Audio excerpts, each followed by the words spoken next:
Hi, it's Patrick Hutzel from IntensiveCareHotline.com, where we instantly improve the lives for families of critically ill patients in intensive care so that you can make informed decisions, have peace of mind, real power, real control, and so that you can influence decision making fast, even if you're not a doctor or a nurse in intensive care. This is another episode of Your Questions Answered, and in last week's episode I answered another question from one of our readers, and the question last week was: my dad is less responsive in ICU. Is he being sedated by the medications that the ICU team is giving him? You can check out last week's question by clicking on the link below this video. In today's episode of Your Questions Answered, I want to answer a question from one of my clients, Marge, as part of my one-on-one consulting and advocacy service. Marge is angered by the way the ICU team is handling her brother's case in ICU, and she asks if the ICU team is allowing her brother to die by giving him heavy sedation. So the question today is the ICU team allowing my brother to die by giving him heavy sedation? Help. So Marge writes: Hi Patrick, my sister and I have not made a decision yet on your assistance. We can see signs of brain injury and we can see brief signs of lucidity. The doctor has knocked back our request twice for a review of Rob using the same measurement criteria that determined he was terminal in ICU. But of course they are closing ranks and telling us this is just a wave or brief rally and that he will die. The review was performed by an oncology doctor who was just backing her colleagues. I fed him water 2 cups over 11 hours via sponge in his mouth today. He asked for it, and every time I offered it, he said yes, he's so thirsty. We decided to ask pain meds be taken away so we could see how awake he gets. It's brief and he tends to parrot us, but reversed. I said, you can't access the words, he'd reply. I can't access the words, and repeat that like an echo. He remembers my name but not my sister's name, although he could tell us the region in Russia she was born in. He said things like, you need to help me, but in Russian, his first language, without prompting, but was unable to answer many questions in complete sentences or even at all. But then would come out with his own sentence, I am a car wreck, but said car wreck. He can move his arms to his face, make a fist on request, but he would zone out and fall asleep between these things and didn't move his legs more than an inch. He coughs but weakly, spits out phlegm if I offer a tissue to his lips. He was able to tell us his head hurt. Anyway, not wanting you to diagnose him, we are just deciding if this is what he is now, very brain injured. Do we want to push for him to stay alive or not? Can we live with doctors allowing him to die from dehydration, just masked with heavy sedation, to prevent his suffering from being seen? Is him dying that way humane or not? These are questions we need to ask ourselves and our family. We are all waiting until tomorrow to see how he is. The infection may have worsened his condition or not. We may just utilize you to confirm the doctor's decisions as most appropriate for quality of life. We know he wouldn't want to live as a zombie like he is. If we do agree to let him die, is there a more humane way than dehydration masks in pain meds and sedatives? Thank you kindly for your videos. It's great to put a face to your name. We will be in touch tomorrow and hope that you are free then. From Marge. P.S. Excuse my rambling, I have slept only 2 hours each night for the last 2 nights. Also, thank you for offering such a service to families. Whether we use it or not, what you do is fantastic. Hi Marge, thank you. Let me know if you have any questions regarding the consulting and advocacy options. I understand the complexity of the situation and I know I can help you fast, whether you want me to help your brother die humanely or whether you're after giving him a second chance. From Marge. Hi Patrick, the doctor assessed him this morning and he was coherent and passed cognitive tests. She decided to move him from palliative care back to infectious diseases ward. He has memory loss and some fake memories, but he's making sense when he talks. He will likely be going back on antibiotics today. Thank you for being there for us, knowing we had you as a resource I could utilize, gave me the confidence to stand my ground and tell the doctors they needed to reassess or escalate. We may still need you, so I may be in touch, but thank you so much. You're welcome, Marge. I'm very pleased to hear that there's progress. Let me know if you need help.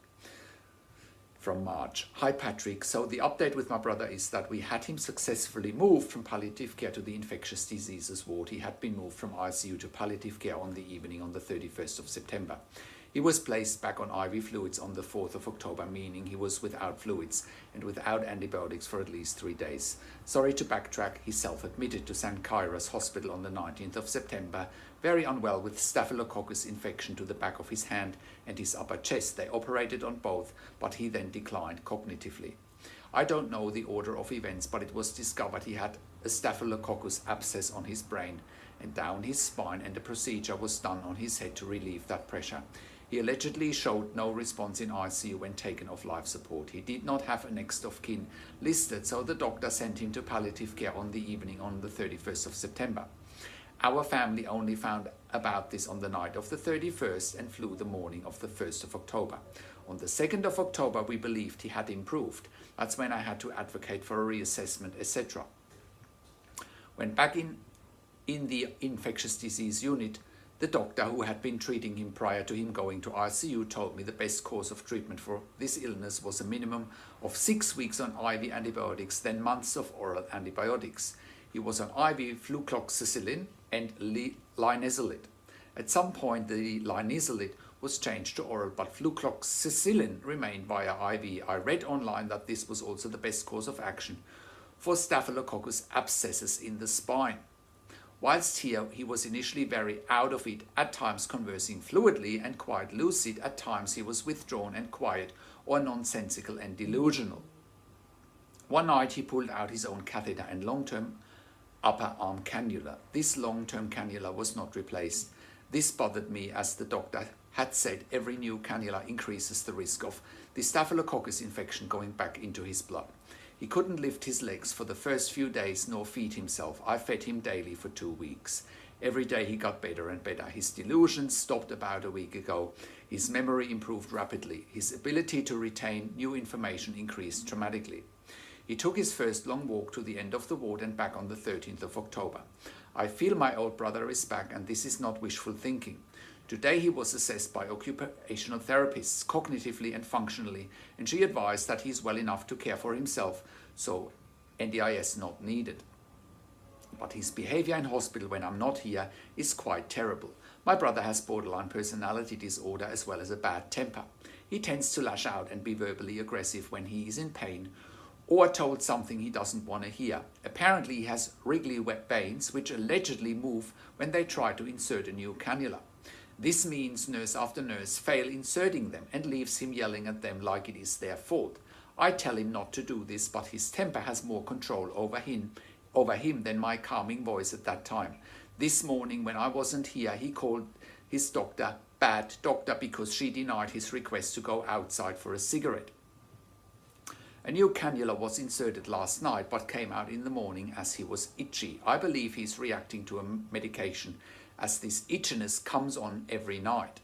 This afternoon, the same doctor came and told us that she spoke to her senior doctors and they decided that moving him to oral antibiotics now was a good idea with a view to release him this Friday. I asked her how long he had been on it. She said 5.5 weeks.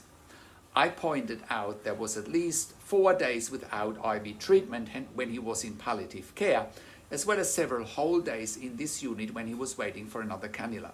She agreed that with that in mind, it was not a full 5 weeks yet. She admitted, without directly admitting it, that his behavior has shaped doctors' decisions on his treatment. Basically, he has been placed in the difficult to treat basket. I asked her if there was any new information such as blood tests, and she said no. He allegedly refused the phlebotomist taking blood this morning, although I note in his file he went a whole week between blood tests last week. I have attached the most recent information doctors have on his condition. What I would like to know is it safe or recommendable to move him to oral antibiotics alone at this stage? I have the name of the new oral one they wish to move him to in place of flucloxacillin. I will forward the name of that soon. His inflammation marker didn't go down further last week. Tiny increase. Is that a concern? The doctor has told me it will take months to get down under 5. When he was in ICU, it was over 300, and after coming back to ID, it was 175. Last blood test said it was 26. The MRI for the 15th of October shows abscess still on base of spine and in his head. Doctor has said she will not order a new MRI before releasing him and said this is something that should be done in 3 months. Is this correct or normal treatment? I'm attaching photos of his most up-to-date blood tests and MRI. Can you please review these? Thank you for reading and calling me later tonight. I appreciate your help. I also need to add, when I spoke to the doctors this afternoon and expressed my concerns about him not yet having the full 6 weeks IV treatment, she said she will have a night. The doctor put in a few cannulas, flucloxacillin restarted. She said that at a certain point IV antibiotics are no longer better than oral, and she believes that is occurring now with my brother. If it is, why did she agree to put another cannula in? As I was writing this, the after-hours doctor came in, inserted a new cannula and took bloods for pathology. IV for flucloxacillin will continue tonight as soon as the nurse makes up a new bag. I was just going over my notes. The oral antibiotics they wish to put him on in place of IV flucloxacillin is Bactrim. This will be as well as linezolid. Sorry for the double email. I talk to you later. So this email will be answered in the next video in a couple of days. So, how can you become the best advocate for your critically ill loved one? How can you make informed decisions, get peace of mind, control, power and influence quickly whilst your loved one is critically ill in intensive care? You will get to that all-important feeling of making informed decisions, get peace of mind, control, power and influence when you download your free Instant Impact Report now by entering your email below. In your free Instant Impact Report, you will learn quickly how to make informed decisions, get peace of mind, real power and real control, and how you can influence decision-making fast whilst your loved one is critically ill in intensive care. Your free Instant Impact Report gives you in-depth insight that you must know whilst your loved one is critically ill or is even dying in intensive care. Sign up and download your free Instant Impact Report now by entering your email below. In your free Instant Impact Report, you will learn how to speak the secret intensive care language so that the doctors and the nurses know straight away that you are an insider and that you know and understand what's really happening in intensive care. In your free report, you will also discover how to ask the doctors and the nurses the right questions, discover the many competing interests in intensive care and how your critically ill loved one's treatment may depend on those competing interests. How to eliminate fear, frustration, stress, struggle and vulnerability even if your loved one is dying. You will get 5 mind-blowing tips and strategies helping you to get on the right path to making informed decisions, get peace of mind, control, power and influence in your situation. You will get real-world examples that you can easily adapt to your critically ill loved one's situation. How to stop being intimidated by the intensive care team and how you will be seen as equals. You will get crucial behind-the-scenes insight so that you know and understand what's really happening in intensive care and how you need to manage doctors and nurses in intensive care, and it's not what you think. Thank you for tuning into this week's Your Questions Answered episode, and I'll see you again next week in another update. Make sure you also check out our blog section for more tips and strategies, or send me an email to support@intensivecarehotline.com with your questions. Also, have a look at our membership site intensivecaresupport.org for families of critically ill patients in intensive care. You can also call me, find phone numbers on the top of the website. Also, have a look at our ebook section. And you can also get one-on-one consulting and advocacy with me over the phone, via Skype, via email and via Zoom by clicking on the relevant tabs on the top of the website. This is Patrick Hutzel from intensivecarehotline.com, and I'll talk to you in a few days.